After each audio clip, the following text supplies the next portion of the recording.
We are studying the book of Mark, the Gospel of Mark, lesson by lesson. And this week, we are on lesson number 9, Jerusalem Controversies. Now, who likes controversies? Who wants controversies? We generally tend to shy away from controversies. We want to live peaceably. But there are some people, though, that like to bring in controversies. They like to question everything that they see around. They just don't want anybody else to have power or dominion or rule or say. So here the lesson begins with the triumphant entry of Jesus riding on a donkey, enters the golden gate of Jerusalem temple. That is the fulfillment of the prophecy which was prophesied in Zechariah 9, verse 9 and 10, which speaks of the king as riding into Jerusalem on a donkey. And the prophecy is now fulfilled. We have the crowd cheering for Jesus. The crowd is going crazy. The king of the Jews has finally arrived, and now they are going to crown him. That is their mindset. That is their ideology. That is what they think and understand. They think that Jesus has now come to destroy the reigning army, reigning government, and to deliver them from the reigning ruling empire, and Jesus would establish his kingdom. Little did they realize that Jesus had actually come to deliver them and us all from sin, from the bondage of sin. As Jesus walks out of the Jerusalem temple, he walks up to a fig tree because he was hungry. He was expecting some pre-season or early fruits on the tree. Finding no fruits on the tree, he curses the fig tree, saying that you will never ever bear fruit again. Or no one shall ever feed from you. And the tree withers. The tree was symbolizing the Jewish leaders who failed to understand the Messiah because of their pride, their haughty nature. So it was to indicate the Jewish leaders that they needed to bear the fruits in every season.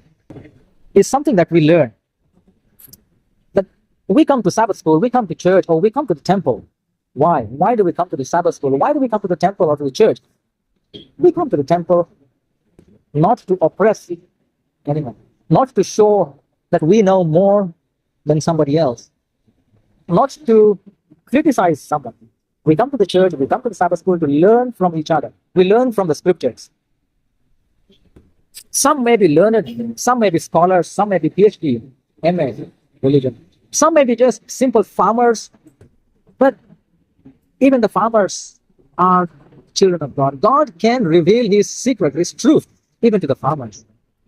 I have had farmer friends. I have had friends who are just mere security guards, but they know more of the Bible truth than I do. And I have spent time sitting with them and discussing the scriptures. And I have learned many things from these friends who are doing menial labor, who are security guards, who are just farmers. And it's just a wonderful time sitting with them, discussing the scriptures together, learning from one another. In the sight of God, we are all equal. And now the Jewish leaders here, they were supporting business temple, legal and illegal both. Now you can think of the scenario: some were poor peasants, some were poor farmers walking miles and miles, coming to the temple for sacrifice. Maybe they want to buy a dove because they can't afford a cow or a buffalo or a goat, so they would like to buy a cow, a dove or a pigeon. But the prices were exorbitant. The prices were so high they couldn't even afford. And so this kind of business was going on. And Jesus, being a compassionate Lord, Jesus being a loving God, he did not like this concept at all. He was full of compassion, and so he destroyed all the businesses. He turned the tables upside down. He threw the money changers, the business people's kiosks or stalls. He destroyed them. And now we have the next day, again, when Jesus was walking down the street, the religious leaders come and confront him. why he ever did that in the temple, what he did the previous day. By whose authority did he do that? The Jewish leaders questioned Jesus.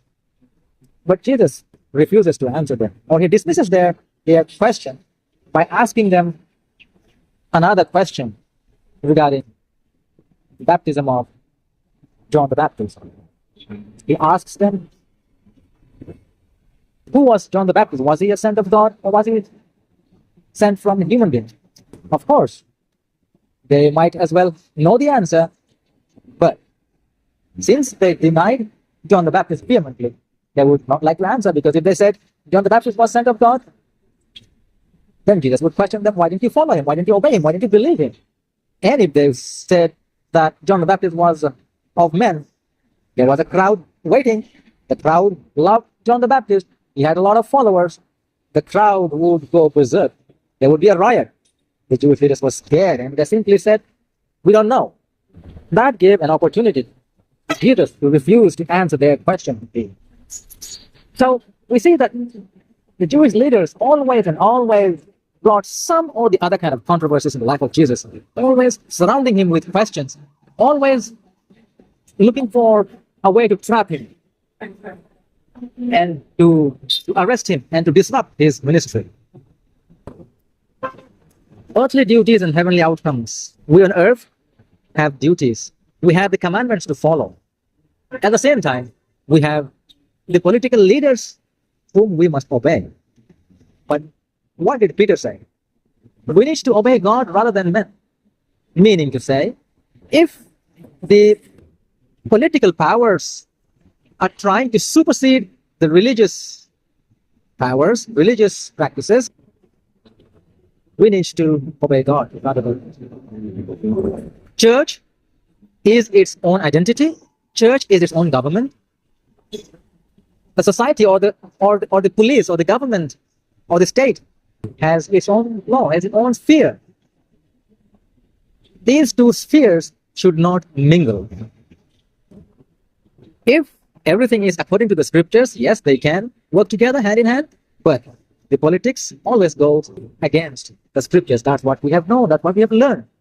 So as long as there is no contradiction, yes, we need to obey the local government. But if it is against the church and its principles, it's against, no. We need to obey God rather than men. We need to pay the taxes, of course, because the government has to run the state. The government has to run the police department, the fire department, the children play path, the bicycle track, the roads, the community halls, and so on and so forth. The greatest commandment, Jesus summarizes it in two halves: love to God, love to man. Because Jesus did not come to abolish the law, but to expand the law, to explain the law, to teach more about the law, to expand the horizon of understanding of the law. So Jesus never came to destroy the law. Jesus came to obey the law and to help us to understand what the law exactly means, where the law could fit, how the law could fit in our lives. So he made everything clear. This week's lesson is a wonderful lesson, Jerusalem Controversies. I urge everyone to read through the lesson, discuss among with your friends, discuss in the Sabbath school, and learn more. And let us avoid controversies. Let us learn from one another, learn from the scriptures, and share with one another. Thank you.